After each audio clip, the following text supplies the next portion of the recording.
Este programa tem o patrocínio TAP, Portugal a voar há 80 anos.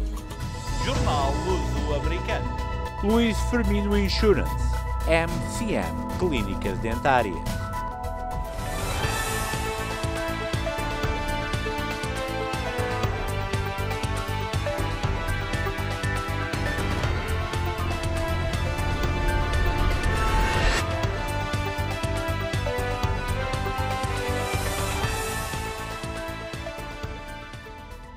Boa noite, o meu nome é Angélica Pinto, bem-vindos ao Luso-Americano Magazine. Aqui terá acesso a toda a informação pertinente para as nossas comunidades, a nossa gente, a atualidade, tudo concebido especialmente para si. Ajude-nos a crescer, coloque um like, siga a nossa página nas redes sociais, seja parte do nosso crescimento, com o apoio e uma informação credível e ao momento. Já somos mais de 3,5 milhões e continuamos a crescer.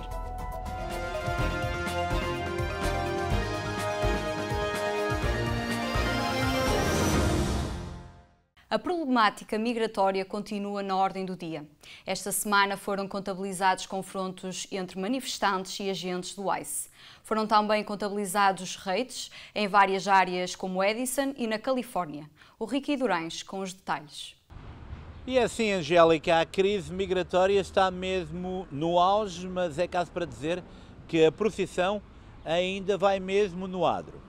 Os recentes episódios de confrontos entre agentes do ICE e pessoas que protestavam contra a presença dos mesmos junto a tribunais de imigração despolutou a real essência do problema que assistimos. De facto, não há coordenação, não há comunicação entre o sistema de juízes de imigração e o ICE, a entidade que reforça a presença migratória nas ruas dos Estados Unidos. Se não vejamos um exemplo, qualquer pessoa que nos últimos anos chegou à fronteira do Sul e entrou com um garante de um pedido de asilo, por exemplo, tem direito, o chamado due process, a ir à presença de um juiz de imigração e ver o seu caso ser analisado. O que falha aqui é que essa pessoa tem possivelmente um registro criminal que o ICE conhece, mas que é desconhecido pelos advogados de imigração. O que é que acontece? O ICE, sabendo que essa pessoa vai ser presente a um juiz de imigração, atua. Mas aqui está o erro.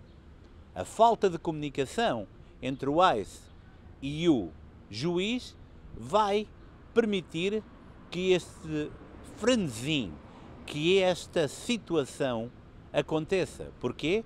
Porque coloca questões no chamado due process. E, para além de colocar questões, eleva aos custos de um processo judicial. Porquê? Porque essa pessoa tem que regressar mais vezes a um tribunal sem que o juiz tenha acesso a todo o processo. E aqui é a real questão de todo este assunto. Não pode pagar o justo por o pecador. Os raids que estamos a assistir são completamente inaceitáveis, porque há pessoas que fazem tudo corretamente e são afetados, mas o facto de não ser identificado um potencial criminal levanta estas questões. Afinal, quem é que criou esta situação? Ao abrirmos a fronteira do Sul, ao deixarmos entrar todo o tipo de imigrantes sem um escrutínio lógico do seu recorde criminal, criámos uma situação que não agrada hoje nem a gregos nem a troianos e que traz o processo chamado due process para a tona, quando existem falhas de comunicação que, em vez de simplificarem o processo, simplesmente provocam mais caos e descrédito em ambas as unidades que devem manter a ordem e o civismo num país como os Estados Unidos. É caso para dizer que paga o justo pelo pecador porque falta coragem a esta administração e faltou coragem à administração anterior para fazer o que é correto com os imigrantes que procuram os Estados Unidos à procura do sonho americano. O Departamento do Trabalho norte-americano vai impedir que imigrantes indocumentados acedam a serviços de emprego e formação profissional financiados publicamente, dando cumprimento a uma ordem executiva do presidente Donald Trump. O Departamento do Trabalho norte-americano vai impedir que imigrantes indocumentados acedam a serviços de emprego e formação profissional financiados publicamente, dando cumprimento a uma ordem executiva do presidente Donald Trump. De acordo com as novas orientações da Administração de Emprego e Formação, os beneficiários financiados pela Lei de Inovação e Oportunidade da Força de Trabalho e programas relacionados devem agora possuir uma autorização de trabalho válida. Esta medida substitui as diretrizes da administração anterior, liderada pelo democrata Joe Biden de 2021 a 2025, que, segundo o comunicado, incentivava a imigração ilegal e reforça o compromisso do Departamento em garantir que os recursos laborais financiados publicamente permanecem orientados para o fortalecimento da força de trabalho americana. A força de trabalho está mais forte do que nunca sob a liderança do presidente Trump, uma vez que este está empenhado em respeitar o Estado de Direito e em colocar os trabalhadores americanos em primeiro lugar, defendeu a secretária do Trabalho, Lori Chavez Dermer, no comunicado. O ativista palestiniano Mahmoud Khalid apresentou esta quinta-feira queixa contra a administração de Donald Trump e pede uma indenização de 20 milhões de dólares, semanas depois de ter sido libertado pelo ICE. Não consigo descrever a dor daquela noite, disse Khalil, olhando para baixo enquanto o bebê, Dean, chorava nos seus braços. Isto é algo que nunca vou perdoar, continuou, referindo-se ao facto de não ter podido estar presente no momento do nascimento do seu filho porque estava preso, refere a agência de notícias Associated Press. Agora, semanas depois de ter sido libertado, Khalil está a pedir uma indemnização. Hoje, os seus advogados entraram com um pedido de indemnização de 20 milhões de dólares contra o governo Trump, alegando que Khalil foi injustamente preso, processado maliciosamente e difamado como um antissemita enquanto o governo tentava deportá-lo por causa de seu papel proeminente nos protestos no campus. O processo, precursor de uma ação judicial ao abrigo do Federal Tort Claims ACT, nomeia o Departamento de Segurança Interna, o Serviço de Imigração e Alfândegas dos Estados Unidos e o Departamento de Estado. O processo de deportação contra Khalil, um estudante recentemente licenciado, de 30 anos, da Universidade de Colômbia, continua a tramitar no sistema de tribunais de imigração. O objetivo do seu processo agora, disse Khalil, é enviar uma mensagem de que não será intimidado a ficar em silêncio. Khalil disse que planeia partilhar algum dinheiro que venha da indemnização com outras pessoas visadas no esforço falhado de Trump para suprimir o discurso pró-palestiniano. Em vez de um acordo, ele também aceitaria um pedido oficial de desculpas e mudanças nas políticas de deportação do governo. Um juiz federal norte-americano suspendeu esta quinta-feira a ordem executiva do presidente Trump contra o direito à cidadania por nascimento nos Estados Unidos, uma das medidas mais controversas do seu segundo mandato. Todos os tribunais e instâncias de recurso que se pronunciaram sobre o decreto suspenderam a sua entrada em vigor em todo o país, por o considerarem inconstitucional, mas o Supremo Tribunal, de maioria conservadora, limitou a 27 de junho o poder dos juízes para bloquearem decisões executivas que considerem ilegais. Um juiz federal em New Hampshire Nordeste suspendeu o decreto como parte de uma ação coletiva em nome de qualquer pessoa nascida nos Estados Unidos em ou após 20 de fevereiro e, portanto, potencialmente afetada. A administração Trump tinha pedido ao tribunal que não revogasse a suspensão da sua ordem executiva, mas que limitasse o âmbito das suspensões apenas aos indivíduos que levaram o assunto a tribunal. O princípio da cidadania por direito de nascença, consagrado na 14ª emenda da Constituição, prevê que cada criança nascida nos Estados Unidos é automaticamente um cidadão norte-americano, estando em vigor há mais de 150 anos. A mais alta instância judicial norte-americana não se pronunciou sobre a constitucionalidade da ordem executiva, mas autorizou as agências federais a desenvolver e emitir orientações para a sua implementação a partir de um mês após a sua decisão. O decreto proíbe o governo federal de emitir passaportes, certificados de cidadania ou outros documentos a crianças cuja mãe esteja nos Estados Unidos de forma ilegal ou temporária e cujo pai não seja cidadão norte-americano ou residente permanente. A nossa app já está disponível na App Store. Este é um passo enorme na nossa aposta nas comunidades. Agora pode acompanhar-nos no seu dia-a-dia, em qualquer parte do mundo, com toda a informação ao momento em 3 línguas, português, espanhol e inglês. A app está disponível na loja da Apple e é completamente gratuita. Brevemente também estará disponível em Android.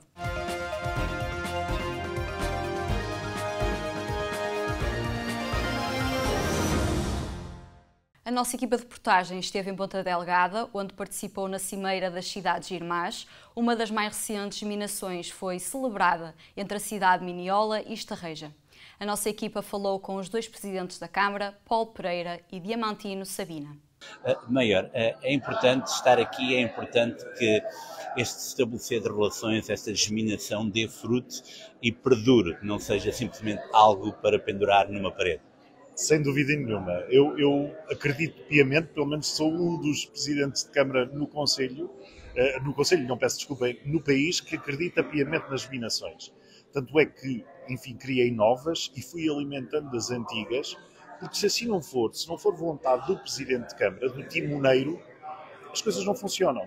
E há muito a ganhar com as minações. Falou-se aqui em variedíssimas temáticas, como nas ciências, como na educação, como em vantagens económicas, culturais, saberes e sabores, quer dizer, há tanto por onde, basta querer. E o querer depende dos presidentes de câmaras ou dos mayors dessas cidades minadas. Se não há vontade mútua, se não há este mutualismo, as coisas não têm fuel para andar. É como se fosse um motor sem gasolina. Efetivamente está formalizado, mas enfim, não há alimento para que a germinação tenha frutos e consiga chegar àquilo que efetivamente foi firmado no acordo de germinação. É preciso trabalhar e ter muita vontade por parte dos atores principais dessa germinação. Chama-se globalização e agora até é cada vez mais fácil, atendendo que o mundo está todo em contacto. Quer dizer, porquê não tomar proveito disso? Antigamente viajar era um luxo que não era para todos, acontecia de vez em quando. Mesmo os presidentes de Câmara faziam-no parcas vezes. Nós temos esse direito, nós temos essa competência ou atribuição de podermos ser também diplomatas ou embaixadores do nosso Conselho, levar aquilo que são os nossos conhecimentos a outros e trazer aquilo que são os conhecimentos deles para nós.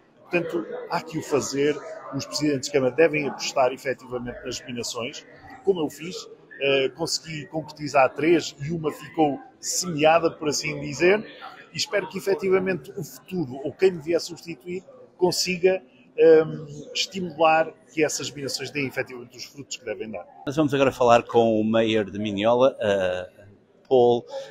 Paul, é importante estar aqui, é importante passar do papel aos atos e fazer com que estas germinações trabalhem mesmo. Miniola é um exemplo, é importante também trazer esta mensagem a toda a gente para que a mensagem seja bem entendida. Sim, eu vim cá para partilhar os nossos sucessos, mas também para aprender. E estes summits são exatamente para isso, é para partilhar boas experiências e para partilhar aquilo que se calhar não funciona, mas eu acho que o exemplo da germinação entre Estarreja e Miniola é um exemplo para seguir.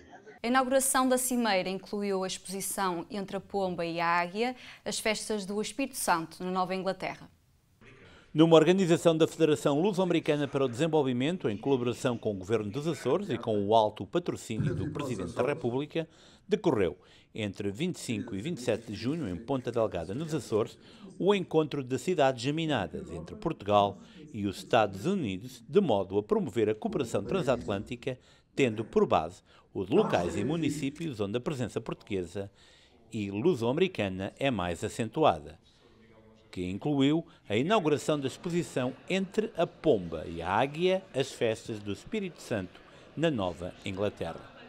Este projeto foi elaborado por Catarina Faria, que cruzou o Atlântico rumo à costa leste dos Estados Unidos da América, com o intuito de fazer um mapeamento das festas do Espírito Santo da Nova Inglaterra, tendo percorrido toda a região e desenvolvido uma recolha exaustiva de dados etnográficos históricos das festas e reunindo um vasto conjunto de registros.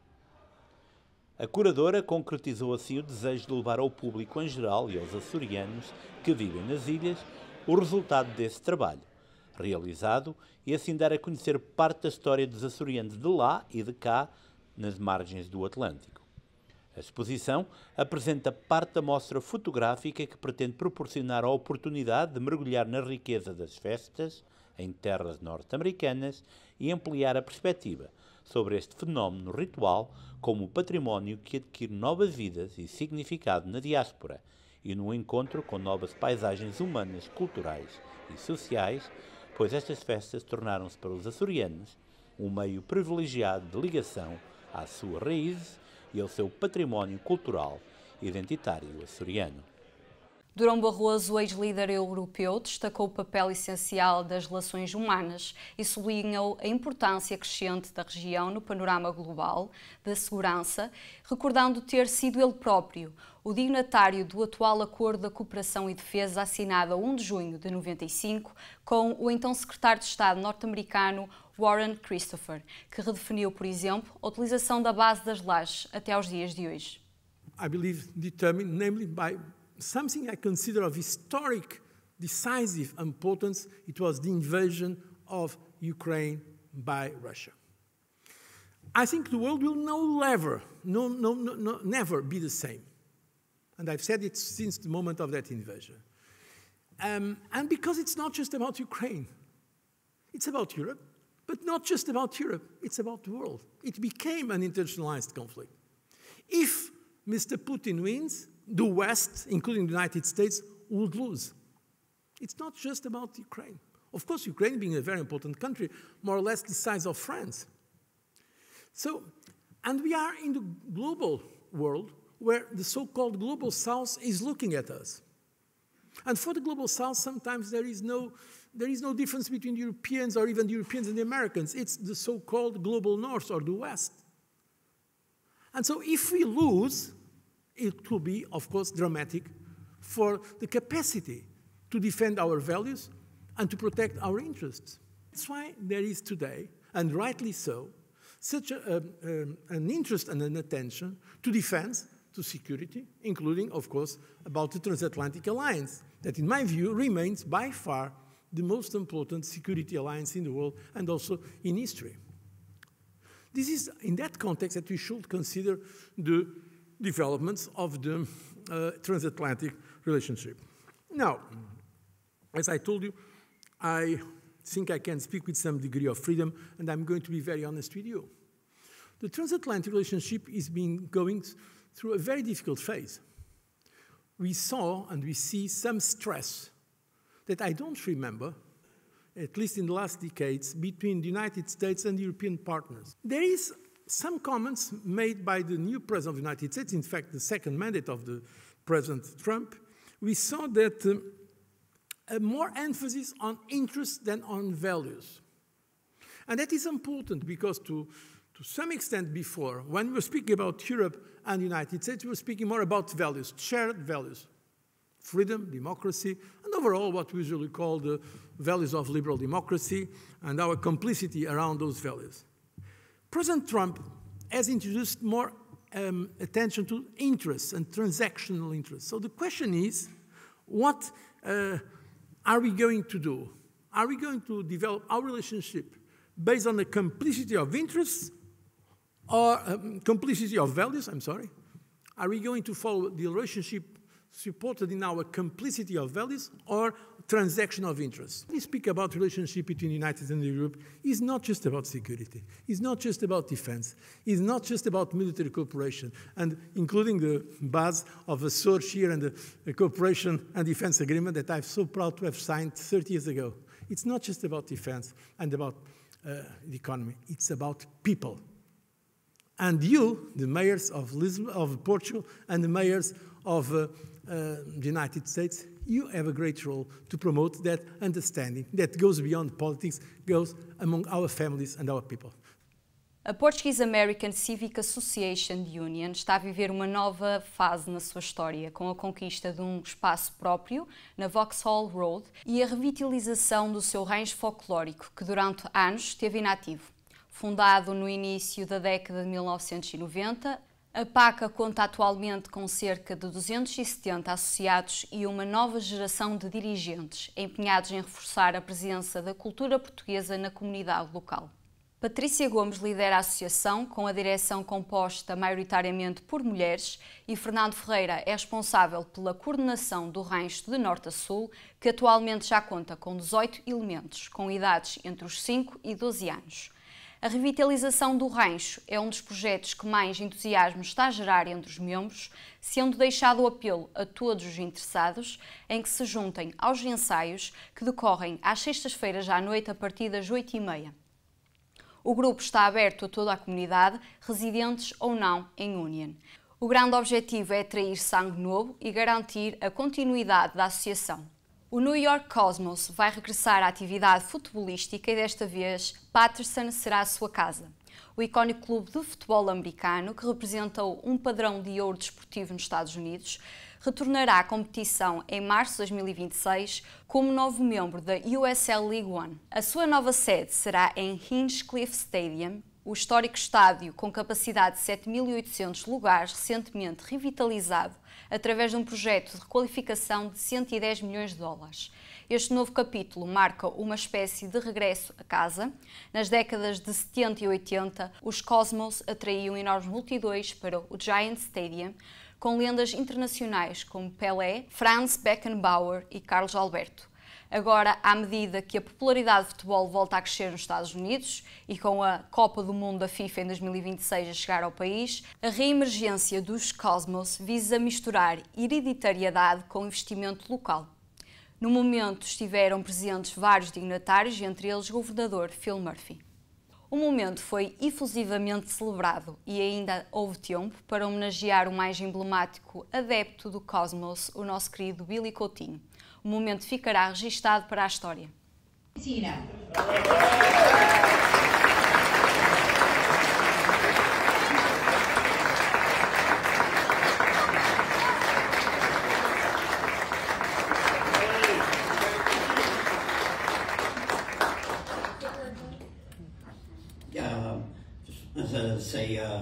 Thank you very much for calling me up here, and it's an honor to be here today, and thank you very much for everything and for making this happen. Thank you, Bill. We can't wait to see you out there as supporters. We're in your dream, cheering on our Cosmos. As escolas do Ironbound estão superlotadas e no ano letivo anterior várias crianças, mais de 150, foram transferidas para outras escolas no bairro Sul e Norte, com níveis de proficiência inferiores. Será esta a situação no próximo ano? O Ricky Durães com a história. O ano letivo terminou em Newark, mas há situações que devem ser revistas e faladas. O ano passado, e ao que segundo consta foi também uma prática corrente em anos letivos anteriores, cerca de 150 alunos do bairro Leste acabaram por aprender em escolas do bairro Norte e do bairro Central.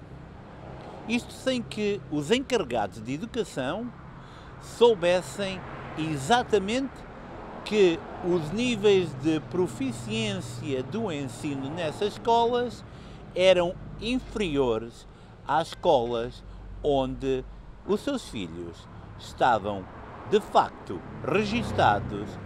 Tengo dos hijitos estudiando en la escuelita Kidman. Yo llegué acá y le inscribimos nomás y por el sistema les ubicó en esa escuelita. Cuando lo apliqué, cuando apliqué aquí en esa escuela no habían cupo, entonces me le tocó allá en la otra escuela. Bueno, la verdad yo soy migrante y fue la escuela que me tocó, que la asignaron. Me dijeron que no había cupo en la escuela, una escuela aquí cerca de Lafayette. Entonces ellos me asignaron a Tandem Spring, se llama, es por hora. Entonces, y ellos mismos me ayudaron a asignarle el bus escolar. Porta-voz do distrito escolar referiu que a opção de colocar os filhos nos autocarros era uma decisão que tinha que ser tomada devido ao superloteamento das escolas do bairro.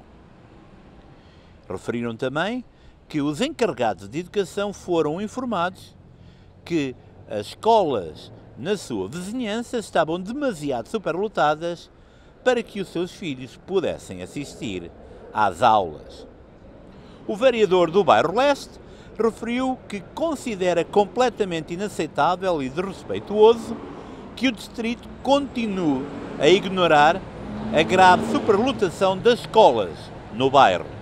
De acordo com documentos por nós obtidos, alunos da Ann Street School, Lafayette Street School, Oliver Street School e South Street School acabaram mesmo por assistir a aulas em escolas do bairro Norte e Central, como a Quitman Street School, também a Camden Street e também a Louis A. Spencer.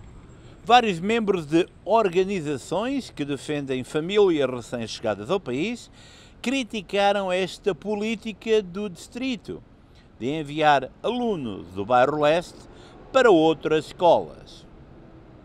O porta-voz do distrito afirmou que atualmente 154 crianças foram transportadas diariamente para outras escolas do distrito, referindo ainda que esse número foi significativamente mais baixo do que em anos anteriores, devido à estratégia do bairro Leste do distrito. O East Ward é conhecido por ter algumas das melhores escolas do distrito.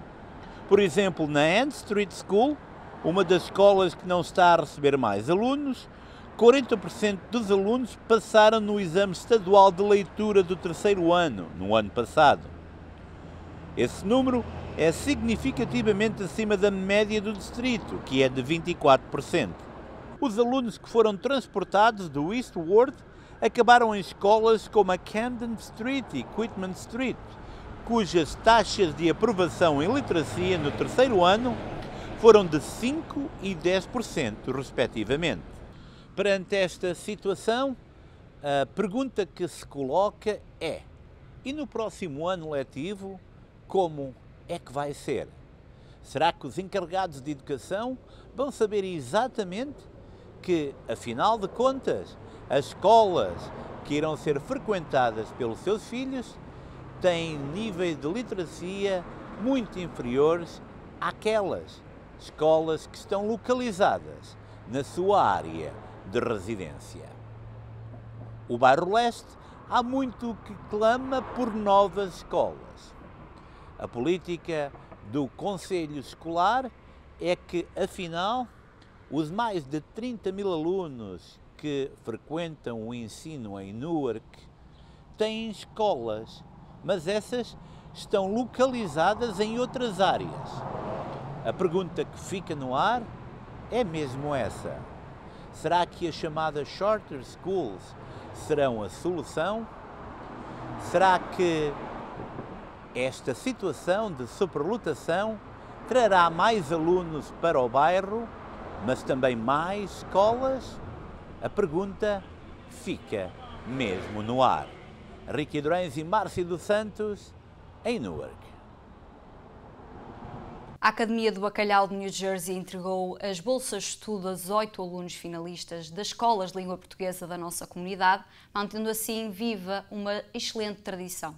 Desde a sua fundação em 2000, a Academia do Bacalhau de New Jersey já distribuiu mais de $150 mil em donativos aos mais necessitados e bolsas de estudo a jovens estudantes, indo assim ao encontro da sua missão, que passa por estimular, encorajar e desenvolver amizade, cooperação e confraternização entre todos os compadres e comadres, fomentar a cultura portuguesa e apoiar instituições de caridade e indivíduos menores afortunados na sua comunidade. Estão todos de parabéns, alunos e professores, e os pais, pelo esforço de elevar a nossa cultura em língua portuguesa com muita dedicação e satisfação. O maior grupo português de hotelaria, o Grupo Pestana, vai abrir no Ironbound a sua 5ª unidade nos Estados Unidos da América, contando já com a presença a dobrar em Nova Iorque e na Flórida. A Boutique Hotel, a ocupar a esquina da Lafayette Street, Amarillo, será uma joint venture a incluir os irmãos luso-americanos António e Albano Seabra, proprietários da cadeia Seabras Market, e o ex-banqueiro Pedro Belo. O novo edifício de 8 andares terá cerca de 6.900 metros quadrados, incluirá 153 quartos, restaurante, bar no topo do prédio e 200 metros quadrados de espaço comercial. O plano inicial, apresentado em 2014, previa um hotel de apenas 6 andares e 96 quartos, contudo a proposta foi revista e ampliada, motivada pelo interesse do Pestana Hotel Group, que identificou em Newark uma oportunidade para captar turistas que procuram uma alternativa mais económica a Manhattan, mas com fácil acesso à cidade. Vamos agora para um pequeno espaço comercial, voltamos já. Não se esqueça, coloque um like nas nossas páginas nas redes sociais, fique desse lado. Pouca gente sabe, mas há uma parte de Portugal que não aparece em nenhum mapa. O seu clima é ameno, 22 de máxima e 22 de mínima. O idioma oficial é o português, mas na prática é multilingue. A gastronomia é rica e a sua população é acolhedora. Já recebeu milhões e milhões de visitantes desde 1945. Esta terra faz fronteira com Espanha, Brasil e muitos outros países. Poucos sabem, mas quando entra no avião da TAP está oficialmente em Portugal. Com a simpatia, disponibilidade, iniciativa e atenção de todos os que fazem de cada voo uma fantástica viagem pelo nosso país.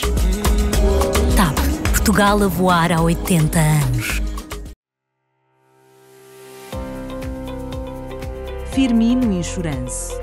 Descansa suas famílias e seus negócios com seguros pessoais e empresariais. Garantir a tranquilidade da sua família é o melhor negócio. Avaliação do tipo de seguro sem qualquer compromisso. Saiba qual a proteção mais adequada para cada tipo de risco. Firmino Insurance.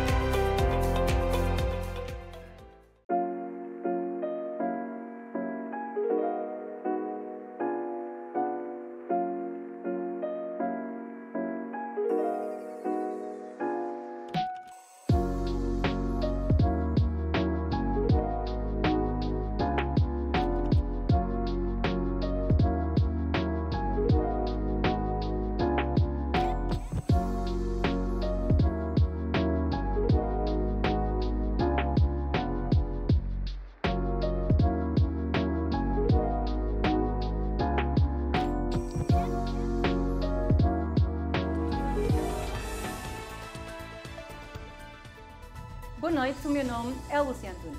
E o meu é Angélica Pinto. Bem-vindos ao Luso-Americano Magazine. A partir deste momento pode seguir a nossa transmissão em direto nas múltiplas plataformas sociais, quer da WNN, quer do Luso-Americano.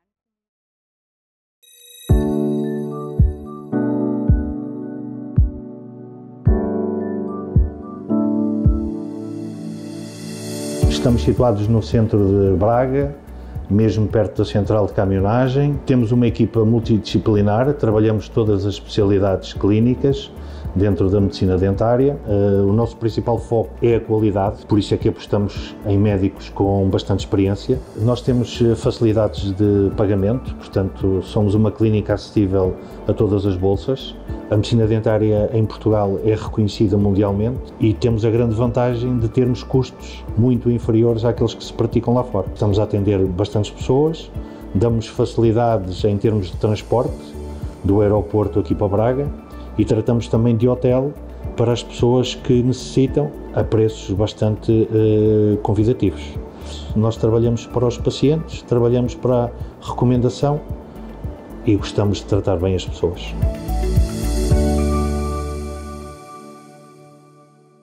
Estamos de volta e continuamos com a informação comunitária. O Ironbound Sport Club português conquistou no passado dia 29 de junho a GSSL Premier Division League Cup, após uma final emocionante contra o Passaic FC, que decorreu no Capelli Sports Complex, em Titan Falls, New Jersey. Apesar de ter jogado grande parte do jogo com menos um jogador, a equipa de Newark conseguiu recuperar de uma desvantagem no marcador e levou a decisão para as grandes penalidades, de onde saiu vitoriosa. A vitória foi muito celebrada, representando mais um momento marcante na longa história do clube, fundado em 1921 e profundamente enraizado na comunidade do Ironbound.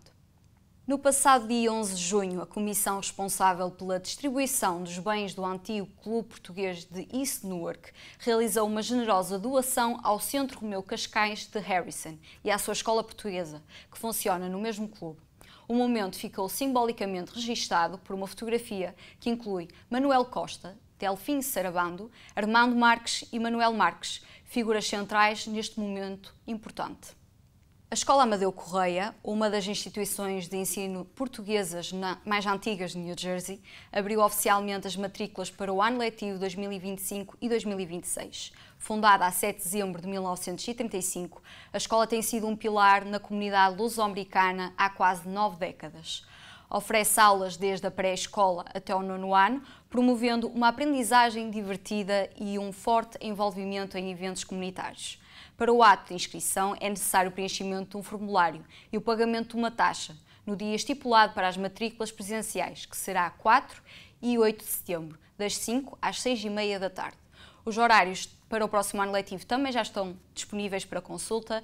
As famílias interessadas são incentivadas a garantir a vaga dos seus filhos o quanto antes. A Academia do Bacalhau de Long Island, em Nova Iorque, vai promover a sua tradicional tertúlia de verão no sábado, dia 26 de julho, a partir das 7 horas da noite, no Portuguese American Center of Soul Folk, em Farmville. O lema será Vamos ajudar sem olhar a quem. O evento convida a comunidade a passar uma noite agradável, convívio e amizade ao estilo português. As reservas podem ser feitas junto de José Moraes através do telefone 516-808-0145. A Academia do Bacalhau Long Island foi fundada em 2008 e mantém-se ativa na promoção da cultura portuguesa, da solidariedade, da fraternidade entre os seus membros e a comunidade luso-americana. A 53ª edição do desfile anual de reconhecimento de Cabo Verde realizou-se em New Bedford no sábado, dia 5 de julho de 2025. Este ano celebrou-se um marco especial, uma vez que o desfile celebrou o 50º aniversário da independência de Cabo Verde. O ponto de partida do desfile foi a Rockdale Avenue e Union Street, no Bottomwood Park. Milhares de pessoas nas ruas celebraram um dos eventos culturais mais vibrantes da região, apresentando música, dançarinos, grupos comunitários e o orgulho tradicional cabo-verdiano. O desfile honra o legado, o património e as contribuições dos cabo-verdianos na cidade de New Bedford. No passado fim de semana, realizaram-se mais uma vez as celebrações do Império Meirense de Saugos. A iniciativa anual, com a dedicação dos membros do Império e o apoio de muitos voluntários, mantém vivas tradições trazidas da Ilha Santa Maria e junta portugueses de toda a região, que contou com a presença do Cônsul de Portugal em Boston. Muitos parabéns aos membros do Império Meirense de Saugos, com mais uma comemoração bem-sucedida. Foi assinado um novo memorando de entendimento entre o Camões Instituto de Cooperação e da Língua e o Distrito Escolar Unificado de Los Angeles por 5 anos, o segundo maior distrito escolar dos Estados Unidos e o maior do estado da Califórnia, atualmente com 557.352 alunos matriculados. Este é o primeiro memorando de entendimento que o Distrito Escolar de Los Angeles assina com um país ou uma entidade pública e governamental. Foi formalmente assinado no dia 8 de julho de 2025 na sede do Distrito, após um processo negocial que se prolongou por mais de 3 anos. O Cônsul-Geral de Portugal em São Francisco, Felipe Ramalheira, assinou o memorando com o Superintendente das Escolas, Alberto Carvalho, de origem portuguesa. O adjunto da Cooperação do Ensino Português na Califórnia, Duarte Pinheiro, acompanhou o Cônsul-Geral nesta cerimónia presencial da assinatura. Este novo acordo estabelece as bases para uma cooperação reforçada entre as instituições durante os próximos 5 anos, até o final do ano letivo 2028-2029. As negociações tiveram início em abril de 2022, com uma reunião virtual entre a CEP, Estados Unidos da América, e o Departamento de Educação Multilingüe e Multicultural do Distrito Escolar Los Angeles. O Portuguese American Cultural Center de Palm Coast, através do seu programa Portuguese American Education Scholarships, anuncia a abertura das candidaturas para as suas bolsas de estudo relativamente ao ano 2025. dirigidas a estudantes luso-americanos que desejam prosseguir os seus estudos em áreas académicas, culturais, técnico-profissional, nos graus de mestrado e doutoramento. Estas bolsas representam uma oportunidade valiosa para apoiar o percurso educativo e o envolvimento cultural da juventude na Flórida. O PAIS foi fundado em 1987 com o objetivo de valorizar a educação e manter viva a herança cultural portuguesa nas gerações mais novas. As candidaturas já se encontram disponíveis online, sendo possível aceder aos formulários e a toda a informação mais detalhada no website oficial www.paisflorida.org.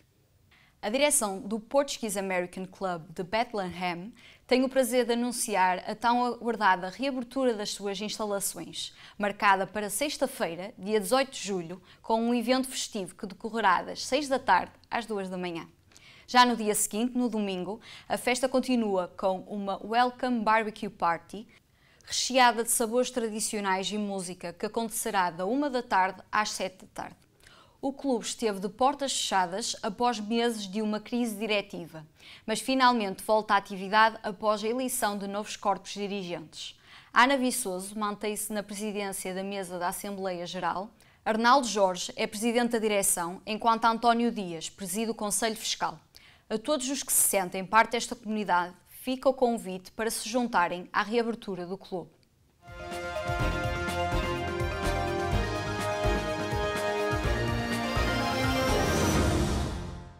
Fernando Valente, suspeito de ter morto Mónica Silva, a mulher grávida da Mortosa, que está desaparecida desde 2023, foi absolvido. O tribunal deu apenas como provado que o arguido se envolveu sexualmente com a vítima, pelo menos uma vez, e que Fernando Valente adquiriu um cartão pré-pago que colocou no seu telemóvel antigo para evitar a sua localização, tendo usado o mesmo para marcar um encontro com a vítima a 3 de outubro de 2023. Resultou ainda provado que naquele dia o telemóvel de Mónica ativou uma antena que abrange o apartamento do arguido na Torreira, onde a acusação diz que terá ocorrido crime, dando ainda como provado que, nos dias seguintes, o arguido e o pai procederam a uma limpeza profunda do apartamento. O arguido absolvido pelo tribunal de todos os crimes que lhe tinham sido imputados: homicídio qualificado, aborto, profanação de cadáver, acesso ilegítimo e aquisição de moeda falsa para ser posta em circulação, relativamente a um conjunto de notas falsas pertencentes a vários setos de magia que foram encontradas no apartamento da família de Fernando Valente. O Tribunal de Júri julgou ainda improcedentes os pedidos de indemnização que tinham sido deduzidos pelos filhos menores da vítima e do viúvo. Com esta absolvição, o Tribunal declarou extinta a medida de coação de prisão domiciliária a que o arguido se encontrava sujeito. A leitura do acórdão no Tribunal de Aveiro marca o desfecho do processo iniciado a 19 de maio. O julgamento foi realizado com o Tribunal de Júri composto por 3 juízes de carreira e 8 jurados e decorreu à porta fechada por decisão da juíza titular do processo para proteger a dignidade pessoal da vítima face aos demais intervenientes envolvidos, nomeadamente os seus filhos. O Tribunal da Relação de Lisboa rejeitou o pedido de recusa da juíza Susana Seca, apresentado por Sócrates no processo da Operação Marquês, considerando-o manifestamente infundado e condenando o ex-primeiro-ministro ao pagamento de uma multa. A defesa de José Sócrates entregou no início do julgamento 2 requerimentos de recusa, um da juíza que preside ao coletivo de julgamento, Susana Seca, e outro do Procurador-Geral da República, Amadeu Guerra, acusado pelo ex-primeiro-ministro de interferir no processo. Ambos os recursos têm associado um pedido de reenvio prejudicial para a instância europeia por alegada violação da legislação comunitária, em caso de decisão favorável a José Sócrates, o que não se verificou neste requerimento. 11 anos após a detenção de José Sócrates no aeroporto de Lisboa, arrancou na passada quinta-feira o julgamento da Operação Marquês, que leva a tribunal o ex-primeiro-ministro e mais 20 arguidos, e conta com mais de 650 testemunhas. Estão em causa 117 crimes, incluindo corrupção, branqueamento de capitais e fraude fiscal, pelos quais serão julgados os 21 arguidos neste processo.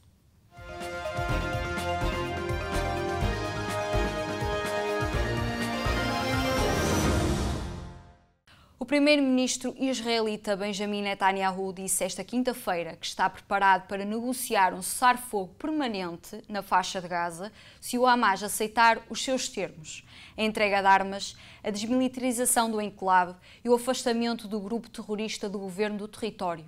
Não exclui regressar aos combates se, ao final de 60 dias de cessar-fogo que estão a ser negociados, isso não tiver sido alcançado. Se estas condições puderem ser alcançadas através de negociações, isso será ótimo. Se não se puder alcançar através de negociações em 60 dias, vamos alcançar de outra forma. Usando a força do nosso exército heroico, disse Netanyahu após uma homenagem a 2 funcionários da Embaixada de Israel no Zeuá que foram assassinados em maio. O primeiro-ministro terá indicado às famílias dos reféns que será o Hamas a escolher quem irá libertar. Ao abrigo do acordo que está a ser negociado em Doha, o grupo terrorista irá libertar 28 reféns dos 50 que ainda tem, sendo que destes 10 estão vivos e 18 já estão mortos. Na quarta-feira, o Hamas confirmou estar preparado para libertar 10 reféns, mas disse que ainda não há acordo. O grupo terrorista insistiu na sua oposição a um acordo que mantenha uma presença militar israelita no enclave. Não podemos aceitar a continuação da ocupação das nossas terras e a redução do nosso povo em enclaves isolados sob o controle do exército de ocupação, sublinhou um alto funcionário do Hamas, Bassem Naim, à AFP. Entretanto, Israel chegou a acordo com a União Europeia para aumentar o acesso à ajuda humanitária na faixa de Gaza, com a abertura de mais postos fronteiriços e a entrada de mais caminhões. Esta quinta-feira, pelo menos 64 pessoas morreram nos ataques israelitas no enclave, incluindo várias crianças, segundo as autoridades locais controladas pelo Hamas. Mais de 500 migrantes desembarcaram esta quinta-feira no porto grego de Lavrio, perto de Atenas, depois de terem sido interceptados a sul de Creta. Os centros de acolhimento improvisados em Creta atingiram a capacidade máxima, com cerca de 500 novas chegadas por dia à ilha desde o fim da semana. A transferência das 500 pessoas ocorreu na altura em que o executivo da Grécia implementa medidas para enfrentar o aumento das travessias do Mediterrâneo, sobretudo a partir da Líbia. Estes 500 migrantes, na maioria jovens do sexo masculino, foram transferidos durante a última noite para bordo de um cargueiro depois de os pesqueiros, onde se encontravam, ter sido interceptado pelas autoridades gregas ao largo de Creta. Navios das autoridades marítimas gregas ajudaram a transportar os migrantes para o porto de Lavrio, sendo que devem ser enviados para centros de acolhimento perto de Atenas nos próximos dias. A transferência deste grupo de migrantes para o continente foi ordenada porque os centros de acolhimento improvisados em Creta atingiram a capacidade máxima, com cerca de 500 novas chegadas por dia à ilha desde o fim de semana. O primeiro-ministro da Grécia, Kyriakos Mitsotakis, anunciou na quarta-feira que o governo de Atenas vai suspender durante 3 meses os pedidos de asilo dos migrantes que chegam por mar do norte de África. A medida visa chegadas a Creta e foi adotada após tensões diplomáticos entre a União Europeia e a Líbia sobre a cooperação em matéria de migração. No início da semana, os representantes da União Europeia foram afastados do leste da Líbia na sequência de um aparente desacordo sobre o formato das conversações planeadas para reduzir as travessias. As autoridades de Creta estão a ter dificuldades em fornecer serviços básicos, utilizando instalações temporárias para alojar migrantes, principalmente da Somália, Sudão, Egito e Marrocos.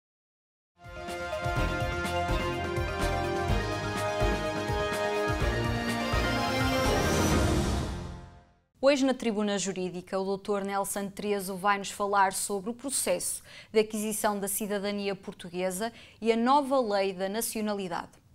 Ora viva, sejam bem-vindos a mais uma Tribuna Jurídica. Hoje vamos falar sobre a nova lei da nacionalidade, que tem sido amplamente debatida, discutida na Assembleia da República e não só. Devo esclarecer como introito que a lei ainda não foi aprovada. Dizem que será aprovada só em setembro. Pelo menos é aquilo que está a passar na comunicação social portuguesa. Uma vez aprovada, eu digo aprovada porque terá, com certeza, a aprovação garantida, na medida em que conta com a maioria de direita no Parlamento. Uma vez aprovada, só se torna lei quando for promulgada por Sua Excelência, o Sr. Presidente da República. Só com a promulgação é que a proposta de lei passa a ser lei.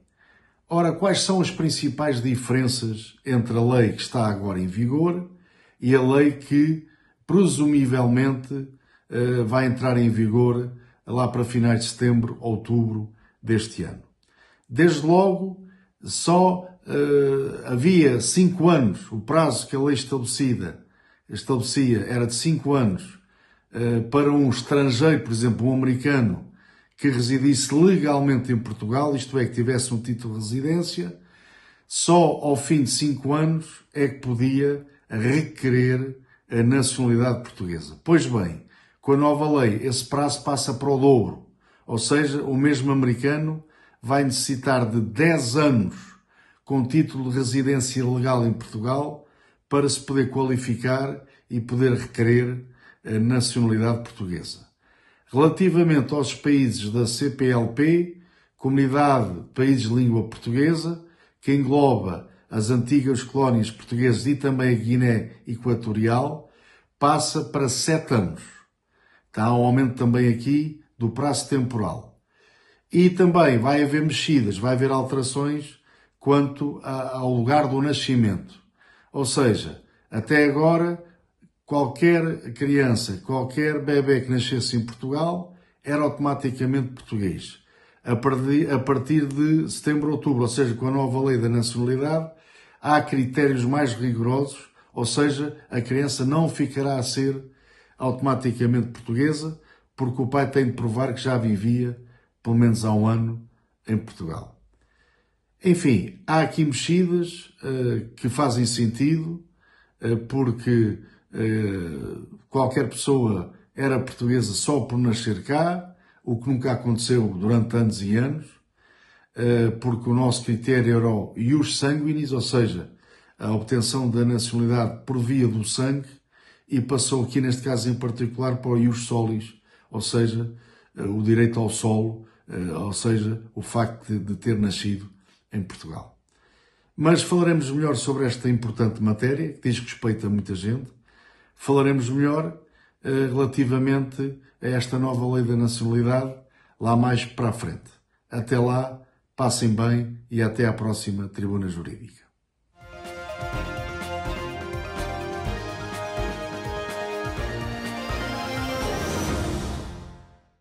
E vamos agora para a agenda comunitária.